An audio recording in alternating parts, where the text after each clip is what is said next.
everybody, welcome to the Little Woman podcast. My name is Niina, for those of you who are new here. Today's comment shoutout goes to Fandoms Our Family 1966, who sent me this question. Quote, speaking of defending Joe and Fritz, can we talk about how they are basically a reflection of Marmee and Robert? And here is my answer. That is a great point. Marmee tells Joe that Joe's father helped her to overcome her anger. I think there is more to that too. Friedrich helps Joe to feel less agitated. I believe this was the same with Marmee and Robert. This is why Marmee does not want Joe to marry Laurie. Marmee says that Joe and Laurie are good friends, but if they would marry, their arguments would escalate into violence. Quoting Marmee, marriage requires endless amounts of love and patience. Did you notice that this entire speech of Marmee telling Joe how Joe's father helped her and that Joe should not marry Laurie was not in Greta Gerwig's film?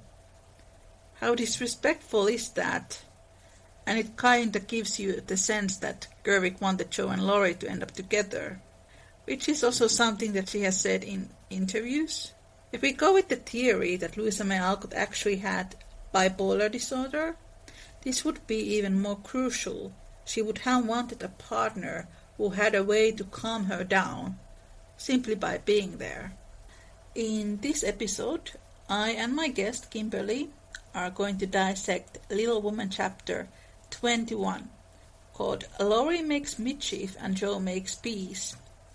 This is a chapter that has made a portion of Laurie fans very uncomfortable.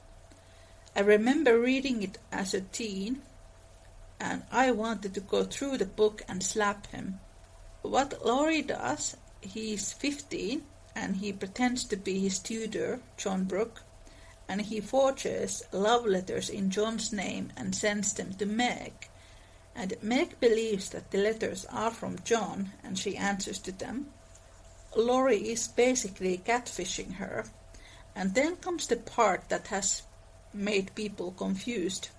A lot of times people think that Joe is a feminist when she's a teenager. I don't know why they think that, but when Joe finds out about this, she doesn't feel any sympathy for Meg. It's all, my poor Laurie, my little Laurie. And it shows how she doesn't see this kind of behavior as a problem. Joe grows out of this behavior in the sequels, and that is something that Kymberly and I will be talking about as well. Kymberly and I met on a Louisa May Alcott Facebook group a couple years ago. I am not on any Facebook groups anymore, but we have continued our conversations, and Kymberly actually has a quite big role in the development of this podcast because she introduced me to Emily and Emily's book channel, and now Emily is one of my frequent guests here. It was great to have Kymberly here, and she is of course very knowledgeable about Little Woman and loves it as much as I do, and she knows a lot about Louisa May Alcott's life and her family as well. If you wish to get notified every time when a new episode of Little Woman podcast appears, head out to littlewomanchannel.substack.com and join the newsletter. And you can get Little Woman t-shirts, stickers and posters at society6.com/littlewomanpodcast. This is Little Woman podcast analyzing the chapter Laurie Makes Mischief and Joe Makes Peace.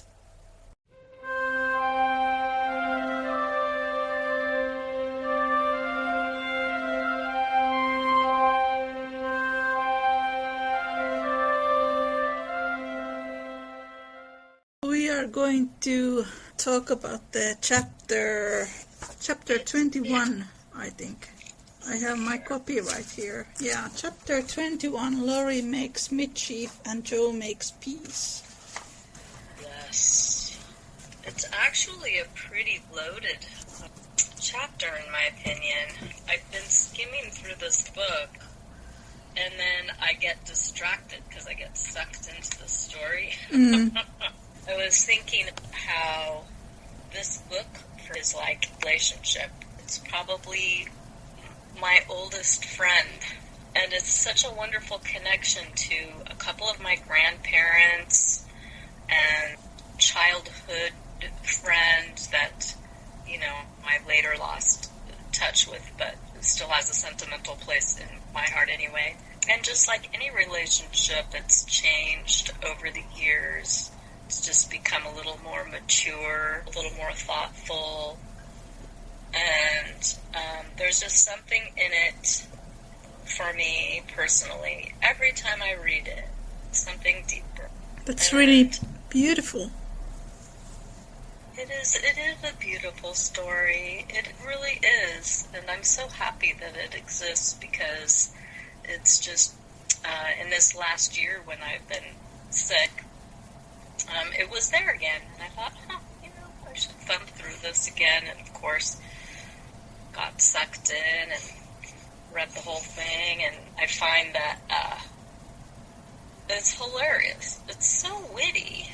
I love her writing style so much. It's lively.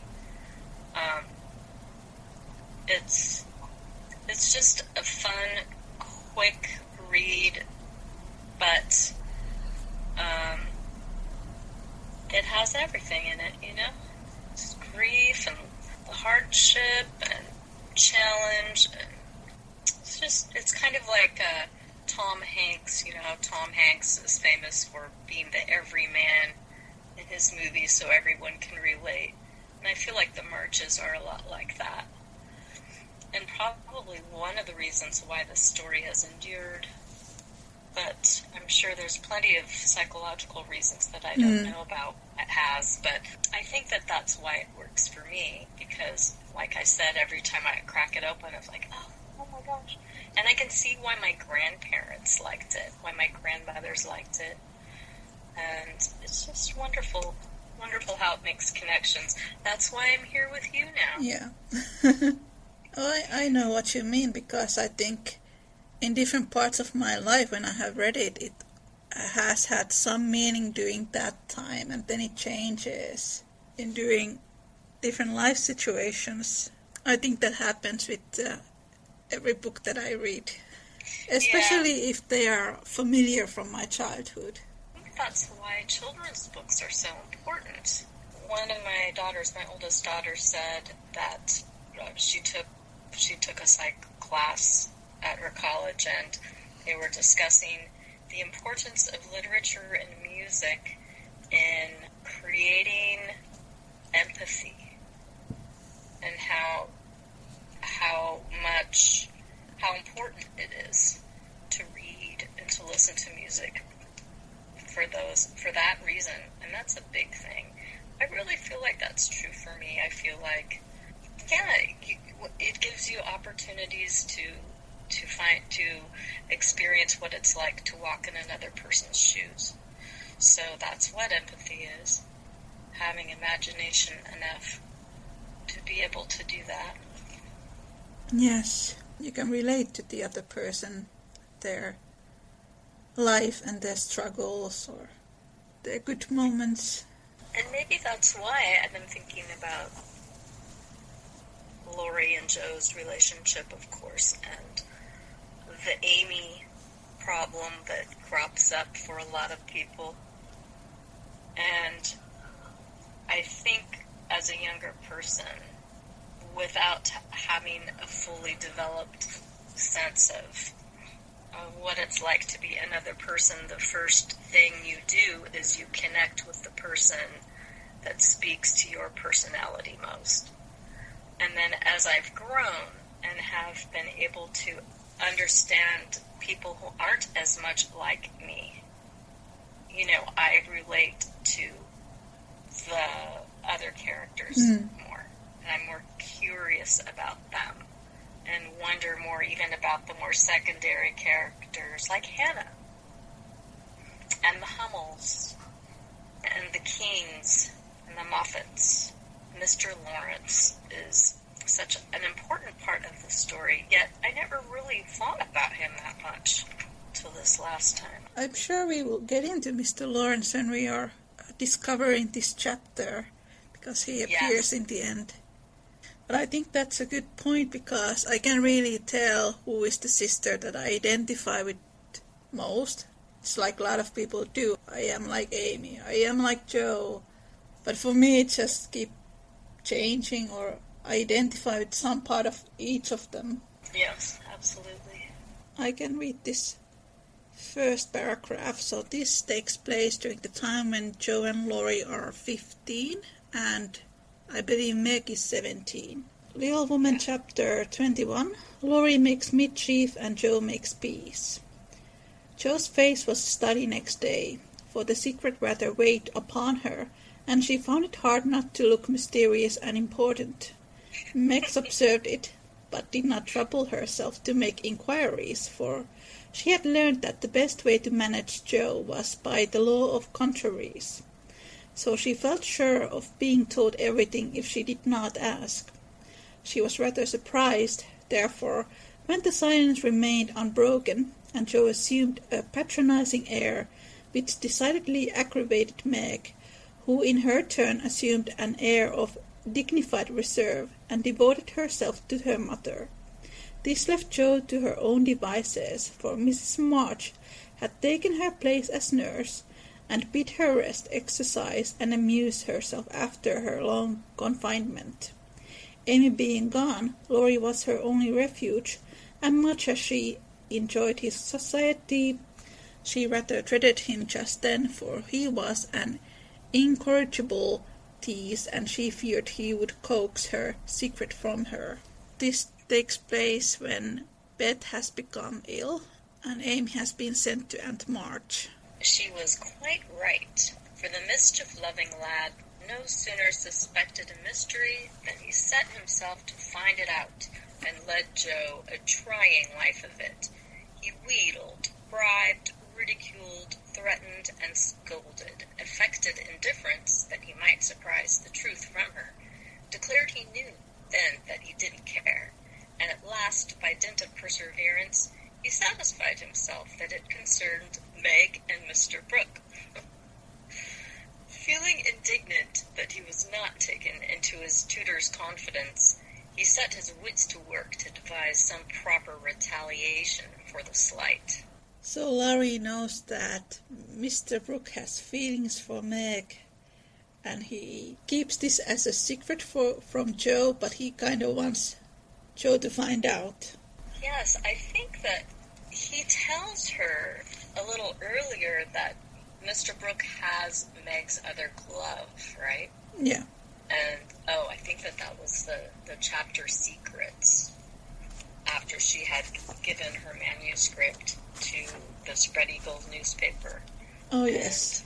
And he found her out, and then they made an exchange of secrets.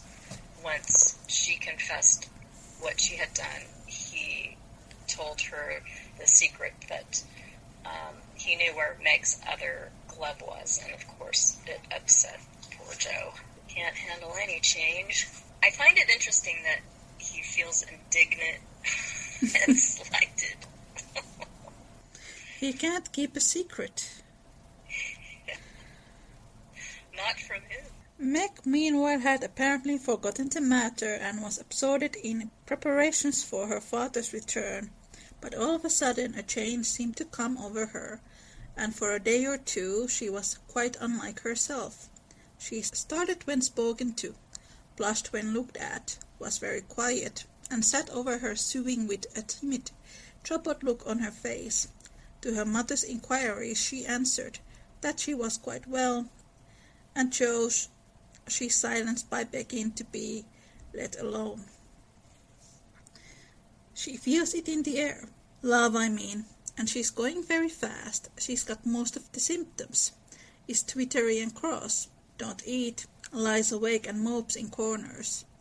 I got her singing that song about the silver-voiced brook, and once she said, John, as you do, and then turned as red as a poppy. Whatever shall we do? Said Joe, looking ready for any measures, however violent. Nothing but wait. Let her alone. Be kind and patient, and father's coming will settle everything, replied her mother. Here's a note to you, Meg, all sealed up. How odd. Teddy never seals mine, said Jo next day as she distributed the contents of the little post office. Mrs. March and Jo were deep in their own affairs when a sound from Meg made them look up to see her staring at her note with a frightened face. "My child, what is it?" cried her mother, running to her, while Jo tried to take the paper which had done the mischief. "It's all a mistake. He didn't send it. Oh, Jo, how could you do it?" And Meg hid her face in her hands, crying as if her heart was quite broken. "Me? I've done nothing."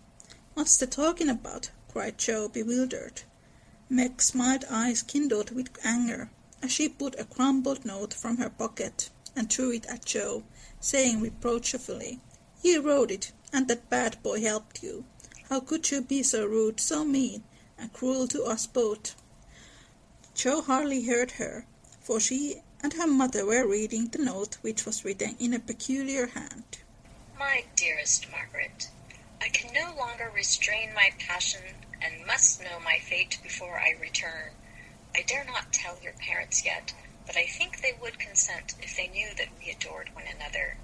Mr. Lawrence will help me to some good place, and then, my sweet girl, you will make me happy. I implore you to say nothing to your family yet, but to send one word of hope through Laurie to your devoted John. Oh, the little villain! That's the way he meant to pay me for keeping my word to Mother. I'll give him a hearty scolding and bring him over to beg pardon, cried Jo, burning to execute immediate justice. But her mother held her back, saying with a look she seldom wore, "Stop, Jo. You must clear yourself first. You have played so many pranks that I am afraid you have had a hand in this."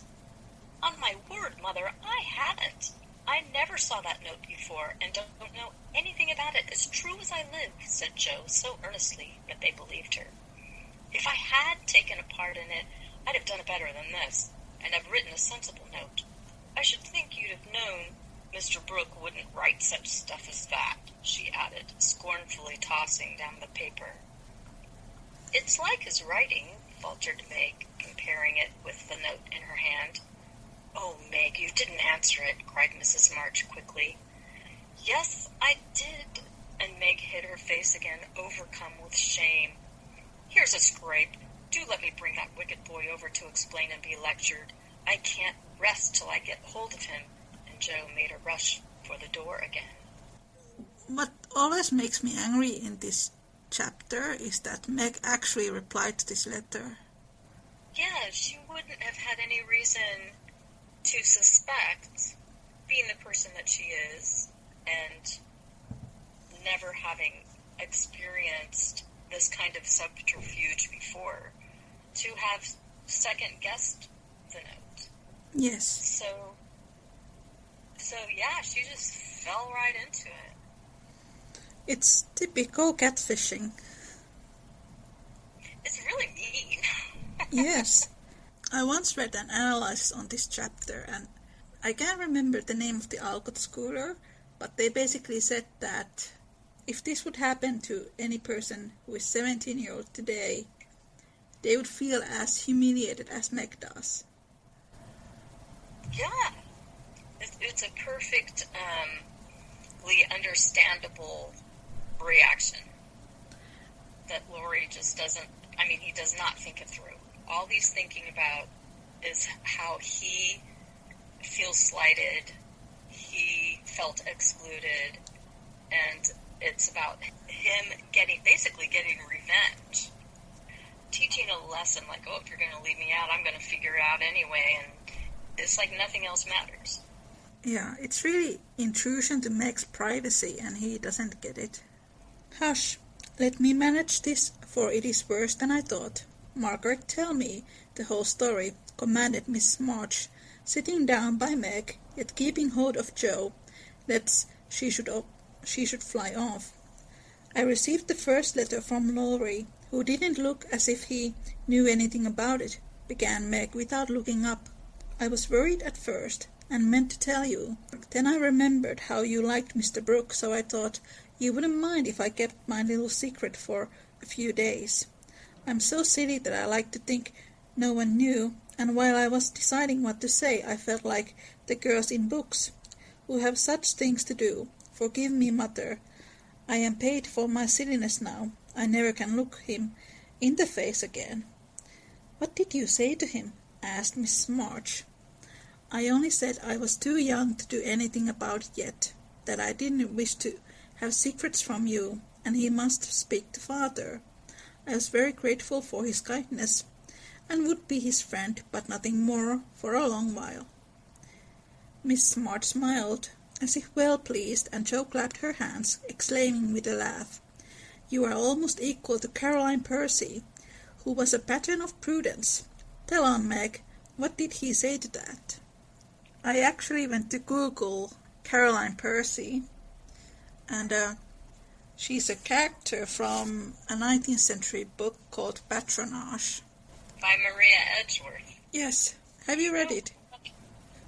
What's that? Have you read it? No, it's like 4 volumes. I find the idea very daunting.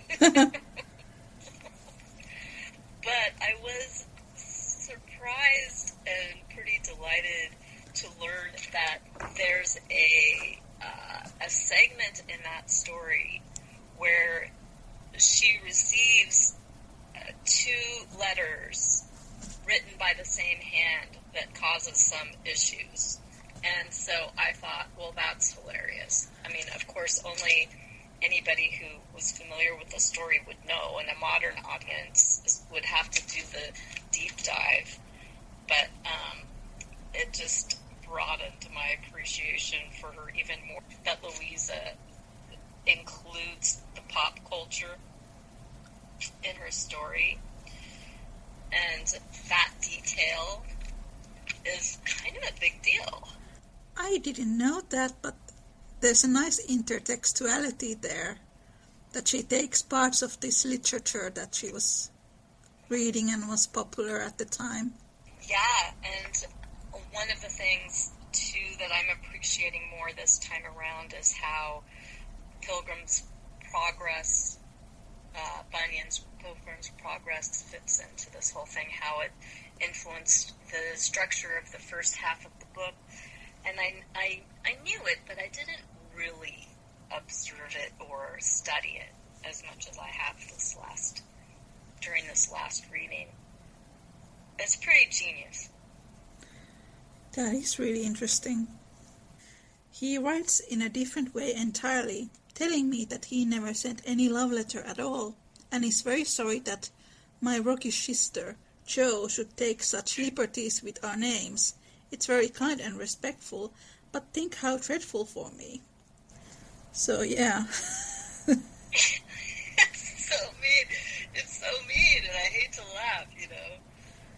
This doesn't sound like Laurie is in love with Jo. This sounds more like Laurie's teasing Jo as well. Yeah, that's what it's all about. It's like, hey, you're not telling me what I think I should know, so I'm going to basically torture you. I'm going to torture it out of you any way I can, and it doesn't matter how.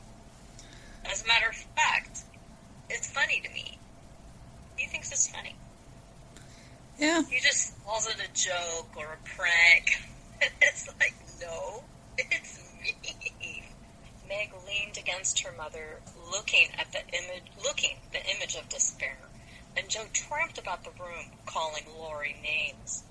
All of a sudden she stopped, caught up the 2 notes, and after looking at them closely said decidedly, I don't believe Brooke ever saw either of these letters. Teddy wrote both, and keeps yours to crow over me with, because I wouldn't tell him my secret. Don't have any secrets, Jo. Tell it to Mother, and keep out of trouble as I should have done, said Meg warningly.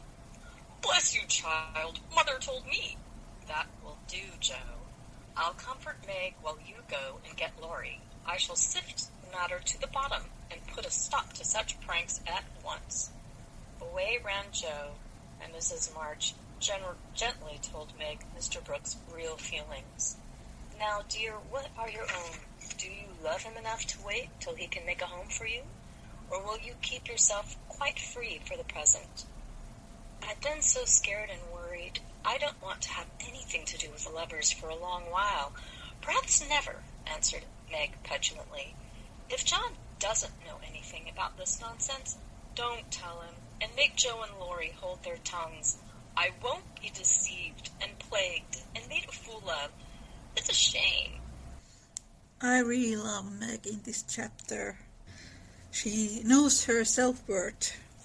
Seeing that Meg's usually gentle temper was roused, and her pride hurt by this mischievous joke, Mrs. March soothed her by promises of entire silence and great discretion for the future. The instant Laurie's step was heard in the hall, Meg fled into the study, and Mrs. March received the culprit alone. Joe had not told him why he was wanted, fearing he wouldn't come. But he knew the minute he saw Mrs. March's face, and stood twirling his hat with a guilty air, which convicted him at once. Joe was dismissed, but chose to march up and down the hall like a sentinel, having some fear that the prisoner might bolt. The sound of voices in the parlour rose and fell for half an hour, but what happened during that interview the girls never knew. When they were called in, Laurie was standing by their mother with such a benignant face that Joe forgave him on the spot, but did not think it wise to betray the fact. Meg received his humble apology and was much comforted by the assurance that Brooke knew nothing of the joke. I don't know about you, but I think that Joe did the right thing to not tell Laurie that she forgave him on the spot. That's probably true. Squirm for a while. I'll never tell him to my dying day. Wild horses shan't drag it out of me. So you'll forgive me, Meg, and I'll do anything to show how out and out sorry I am, he added, looking very much ashamed of himself. I'll try, but it was a very ungentlemanly thing to do. I didn't think you could be so sly and malicious, Laurie, replied Meg, trying to hide her maidenly confusion under a gravely reproachful air. It was altogether abominable, and I don't deserve to be spoken to for a month. But you will, though, won't you? And Laurie folded his hands together with such an imploring gesture as he spoke in his irresistibly persuasive tone that it was impossible to frown upon him in spite of his scandalous behavior. Meg pardoned him, and Mrs. March's grave face relaxed in spite of her efforts to keep sober, when she heard him declare that he would atone for his sins by all sorts of penances, and abase himself like a worm before the injured damsel. Jo stood aloof, meanwhile, trying to harden her heart against him, and succeeding only in priming up her face into an expression of entire disapprobation. Laurie looked at her once or twice, but as she showed no sign of relenting, he felt injured and turned his back on her till the others were done with him, when he made her a low bow and walked out without a word. There he is, he's injured again, like now it's about him. When I was reading this again for this chat, this chapter kind of reminded me of Laurie's proposal to Joe. Because there we have... You just can't take no for an answer. Exactly. Like, he's injured, and Joe feels bad for him. And it's like this whole chapter is like, once again, Joe having these maternal feelings for him. Like, she is his little mother. And that's why Joe can't really see faults in Laurie's behavior, even when he's hurting her sister. As soon as he had gone, she wished she had been more forgiving, and when Meg and her mother went upstairs, she felt lonely and longed for Teddy. After resisting for some time, she yielded the impulse and, armed with a book to return, went over to the big house. "Is Mr. Lawrence in?" asked Joe of a housemaid who was coming downstairs. "Yes, miss, but I don't believe he's seeable just yet." "Why not? Is he ill?" "La, no, miss. He's had a scene with Mr. Laurie, who is in one of his tantrums about something, which vexes the old gentleman, so I doesn't go nigh him." "Where is Laurie?" "Shut up in his room, and he won't answer though I've been a-tapping. I don't know what to become of the dinner, for it's ready, and there's no one to eat it.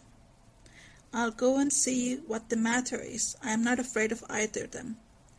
Up went Joe and knocked smartly on the door of Laurie's little study. Stop that, or I'll open the door and make you, called out the young gentleman in a threatening tone. Joe immediately knocked again. The door flew open, and in she bounced before Laurie could recover from his surprise. Joe, who knew how to manage him, assumed a contrite expression, and going artistically down upon her knees, said meekly, "Please forgive me for being so cross. I came to make it up, and can't go away till I have." "It's all right. Get up. Don't be a goose, Joe," was the cavalier reply to her petition. "Thank you. I will. Could I ask what's the matter? You don't look exactly easy in your mind." "I've been shaken, and I won't bear it," growled Laurie indignantly. "Who did it?" demanded Joe, grandfather. "If it had been anyone else, I'd have—" And the injured youth finished his sentence by an energetic gesture of the right arm. "That's nothing. I often shake you when you don't mind," said Joe soothingly. "Pooh, you're a girl and it's fun, but I'll allow no man to shake me." "Why were you treated so?" "Just because I wouldn't say what your mother wanted me for. I'd promised not to tell, and of course I wasn't going to break my word." "Couldn't you satisfy your grandpa in another way?" "No, you would have the truth, the whole truth, and nothing but the truth. I'd have told my part of the scrape, if I could, without bringing Meg in. As I couldn't, I held my tongue, and bore the scolding till the old gentleman collared me. Then I got angry and bolted for fear I should forget myself." "It wasn't nice, but he's sorry, I know, so go down and make up. I'll help you." "Hanged if I do. I'm not going to be lectured and pummeled by everyone just for a bit of a frolic. I was sorry about Meg and begged pardon like mad, but I won't do it again when I wasn't in the wrong." "He didn't know that." "He ought to trust me and not act as if I was a baby. It's no use, Joe. He's got to learn that I'm able to take care of myself and don't need anyone's apron string to hold on by."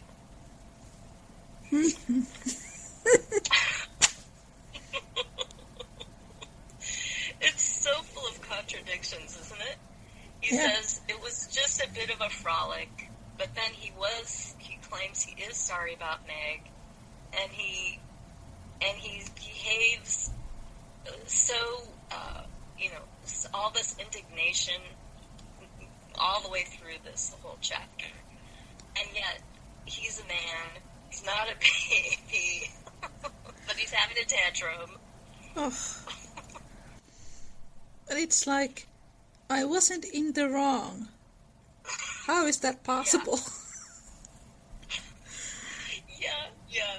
Well, his grandfather doesn't know anything about the details of the situation, but he knows Laurie well enough to know that he was in the wrong about something. Yes. This is not in any Little Woman movies, this chapter. But no, it is kind of a big deal.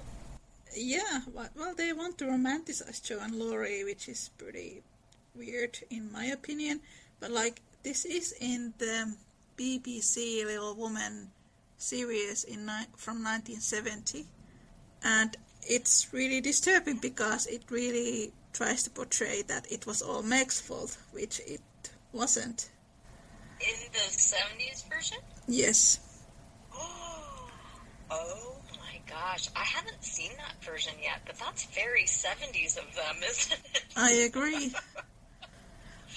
That is so ironic. I mean, that version, it doesn't really do that well with Joe and Frederick, and not always with Joe and Laurie. I think it does really good job with Amy and Laurie, but this book was written in 1867, and then we have 1970s version, which kind of flips this upside down, and it's not good. Oh my gosh. Yeah. Well, I'll have to watch that one someday. I've definitely not seen it. How did it?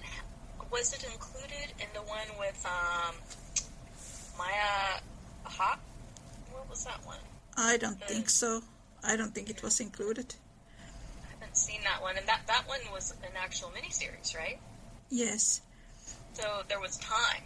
Mm-hmm. I think the Maya Hawke version, it really romanticizes Laurie, which is not really a surprise, but it's not very good if you want to do justice for the book. No. Or allow people to mature. Yes. It's like they keep these versions, these film versions, keep both Joe and Laurie boxed in at 15 or 16, and just don't want them to grow up for some reason.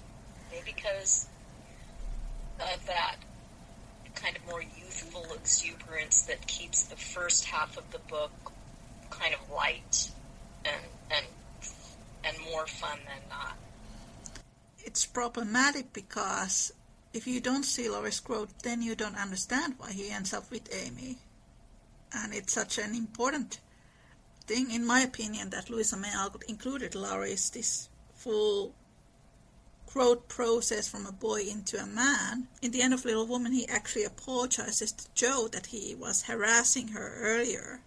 Yeah, he comes around. He does learn. He's the fifth sibling, And there was something that I was actually discussing with another person for this podcast earlier, that the way Joe is written to be in this chapter is very different than Joe in Joe's Boys, where she's like in her 50s, 40s.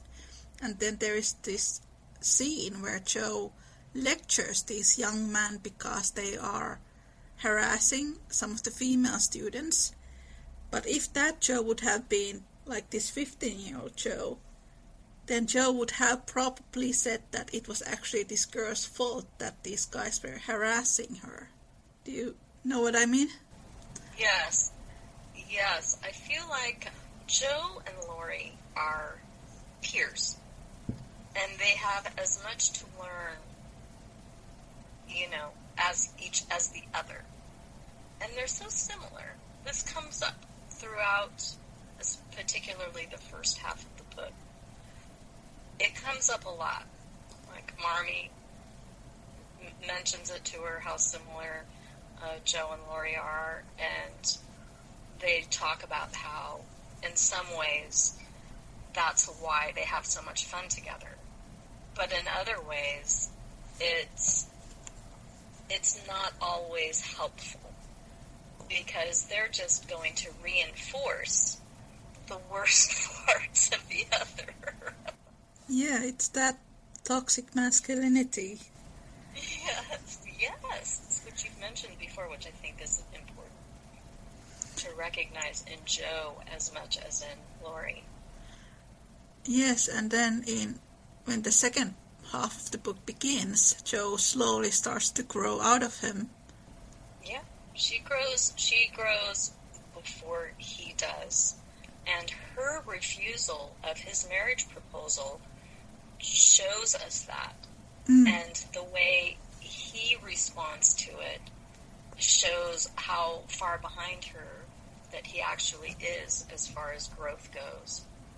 And yet, that refusal is pivotal in his character arc, in his growth. It's because of that refusal that he grows as much as he does, I think. I agree, because he goes to Europe and then he's miserable there, and then I think that lecture that Amy gives to him, it really starts this process of him trying to find something from himself that he hadn't discovered yet.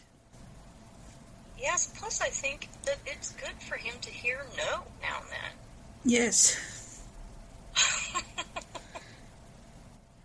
His grandfather tries to say no to him, but he really can't. I think it's because he lost his own son, and then he has Laurie left. So. "What pepperpots you are," sighed Joe. How do you mean to settle this affair?" "Well, he ought to beg pardon, and believe me when I say I can't tell him what the row's about." "Bless you, he won't do that. I won't go down till he does. Now, Teddy, be sensible. Let it pass, and I'll explain what I can. You can stay here, so what's the use of being melodramatic?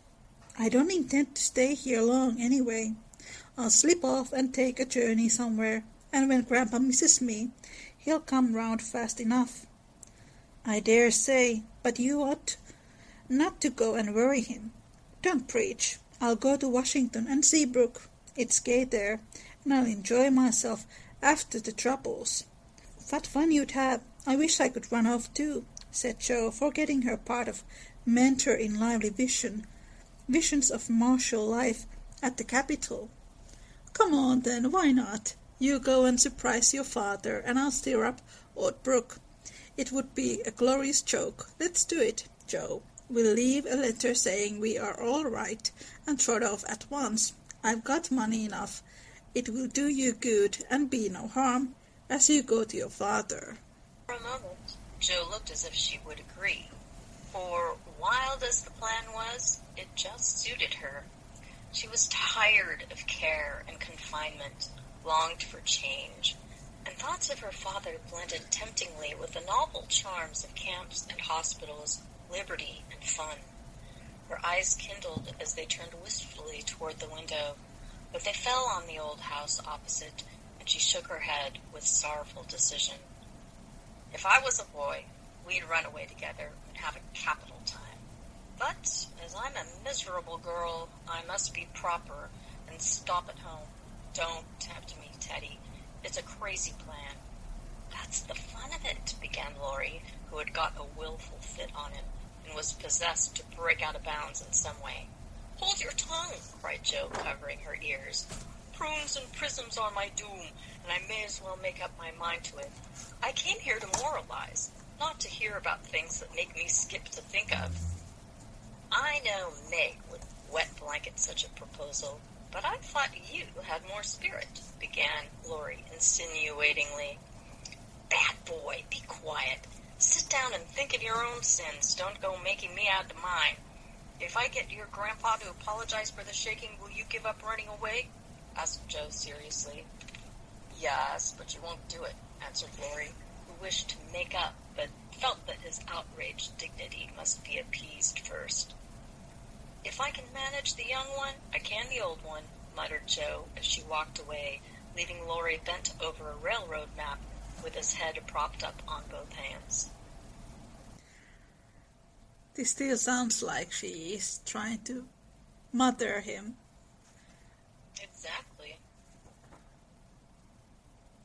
This part where she says that if I was a boy, we'd run away together and have a capital time, but as I am a miserable girl, I must be proper and stop at home. There's something similar that she says in the chapter when she and Laurie meet and he has the sore throat.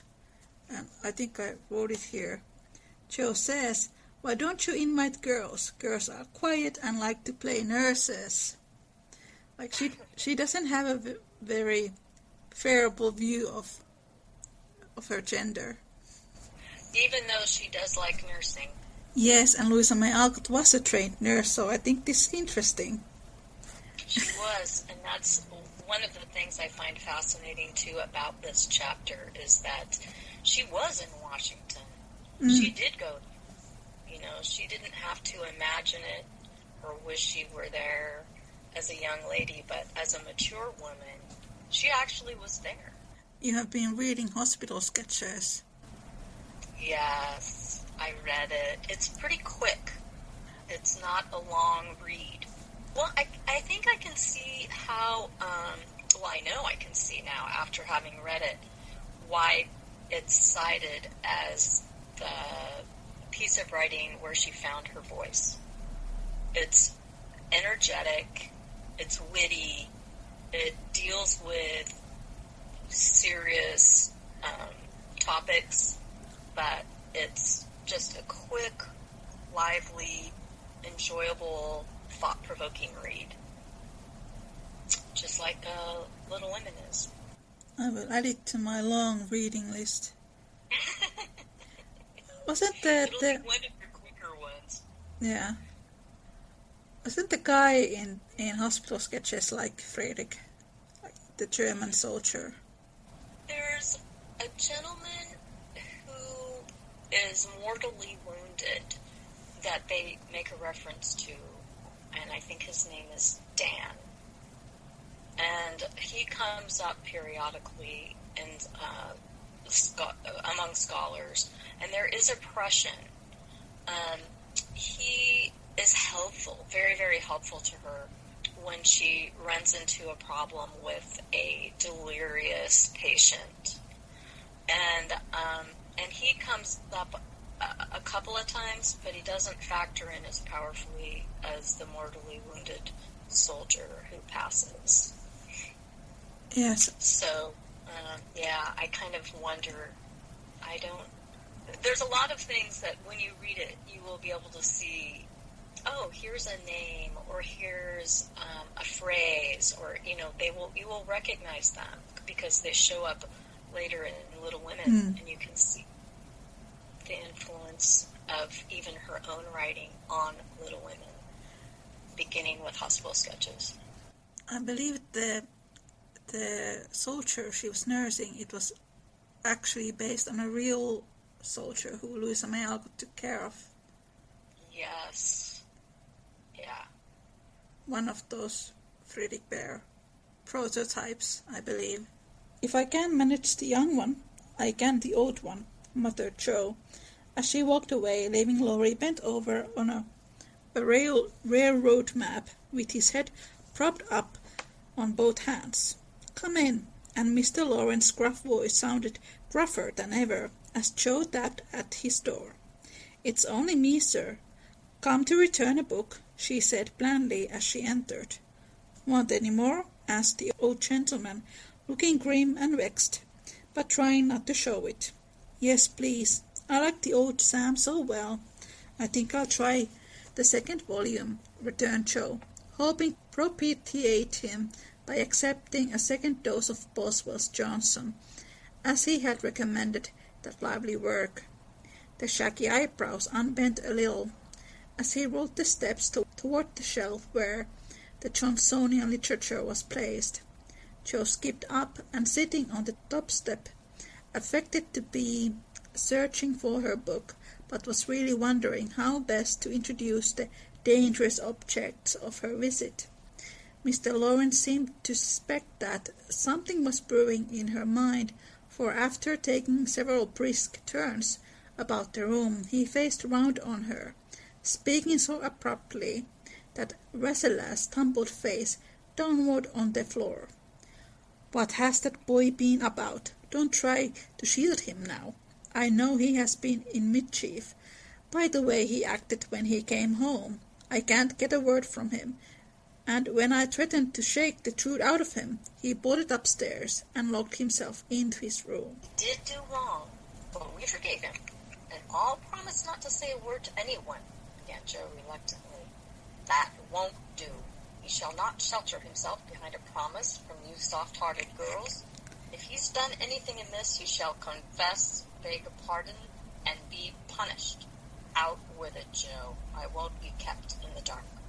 Mr. Lawrence looked so alarming and spoke so sharply that Jo would have gladly run away if she could, but she was perched aloft on the steps, and he stood at the foot, a lion in the path, so she had to stay and brave it out. Indeed, sir, I cannot tell. Mother forbade it.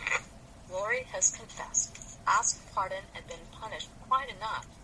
We don't keep silence to shield him, but someone else, and it will make more trouble if you interfere. Please don't. It was partly my fault, but it's all right now, so let's forget it and talk about the Rambler, or something pleasant. Hang the Rambler. Come down and give me your word that this harum-scarum boy of mine hasn't done anything ungrateful or impertinent. If he has, after all your kindness to him, I'll thrash him with my own hands. The threat sounded awful, but did not alarm Jo, for she knew the irascible old gentleman would never lift a finger against his grandson, whatever he might say to the contrary. She obediently descended and made as light of the prank as she could without betraying Meg or forgetting the truth. See, there you go, right? His threats are they don't mean anything. I'm surprised he shook him. Yeah, they go to deaf years. Yes. He understands Laurie very well, but he's a grandfather. He's not a parent. And there's a lot of history between that was there that had nothing to do with Laurie, but it's connected to Laurie, and, whatever else he may be going through, whatever his emotions may be, we only really learn of them through Marmee, and it only comes up maybe once or twice, kind of in passing. So, there's a piece of fan fiction for you, Mr. Lawrence. I think he's kind of trying to build a relationship with him, but he's not very successful, at least in the beginning. Laurie doesn't really know his grandfather when he moves to Concord. Like, they have been living together only for a while now. And we don't know if he went to see him when he was living in Europe.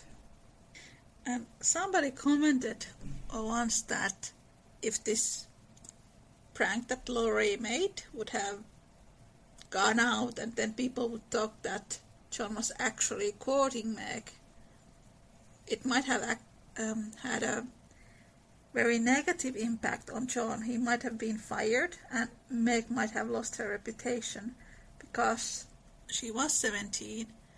I had never thought of that. Yeah, it's interesting to think about because people kind of expect Meg to marry a rich man.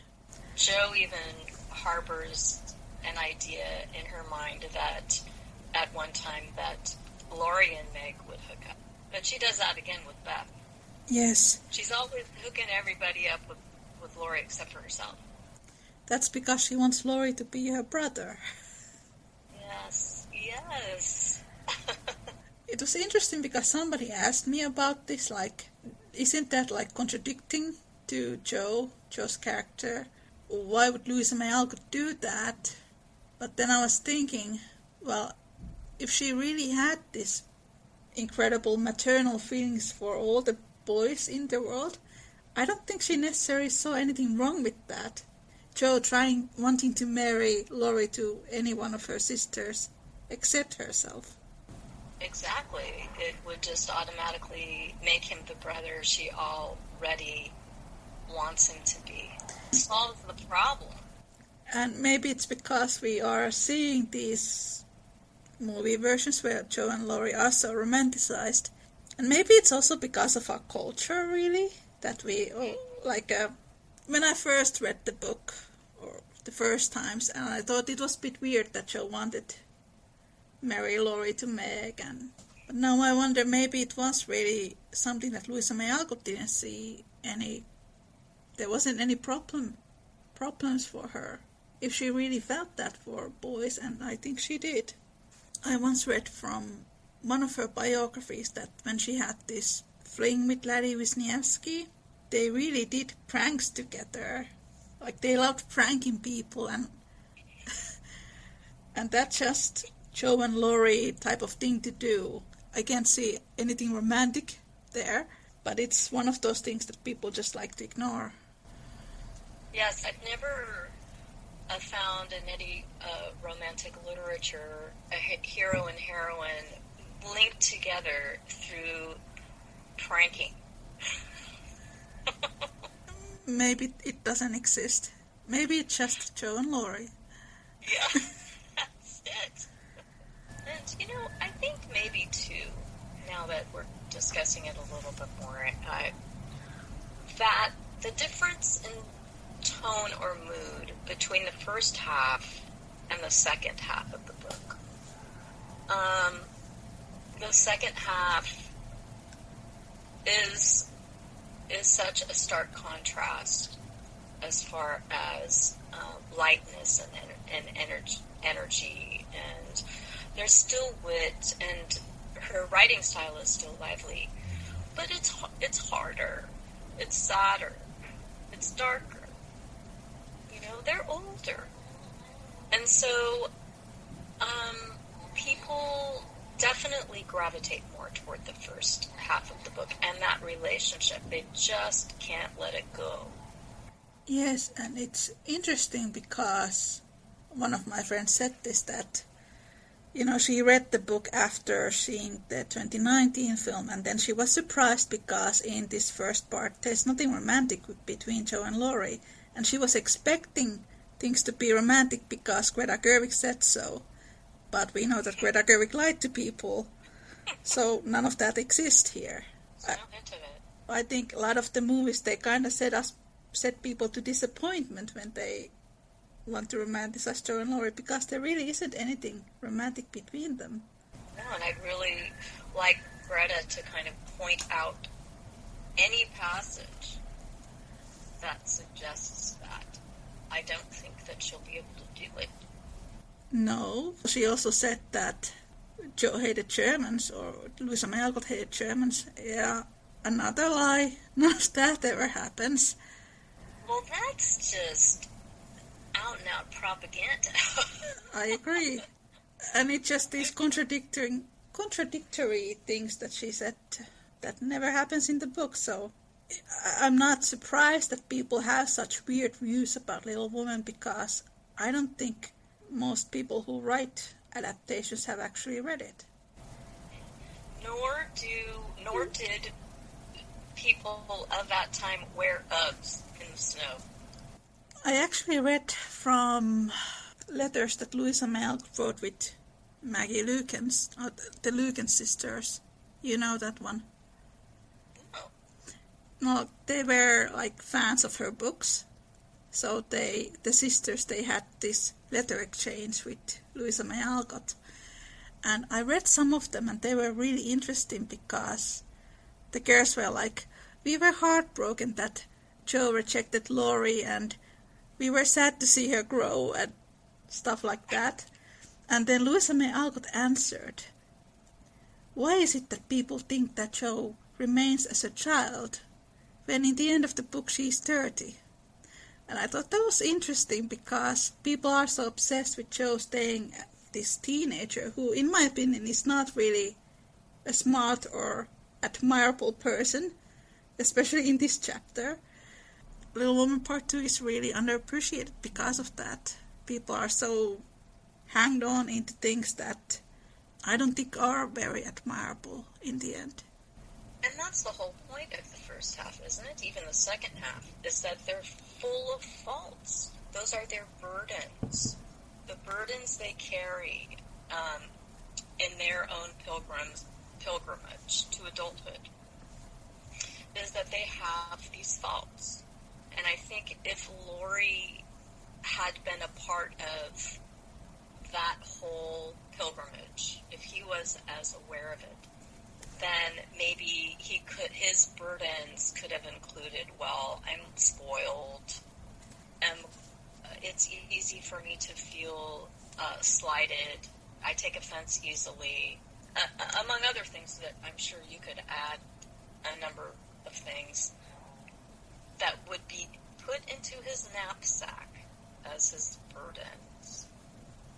But we don't have that experience of it being spelled out for us the way that we do for Meg, Joe, Beth, and Amy. And so we kind of have to do the work and put that together with all the clues that she leaves us, because we have to be a little more astute in our reading to understand Laurie's own arc. But it's all here. Thank you so much for listening. Kymberly and I continue our chat in the next episode. Take care and make good choices. Bye.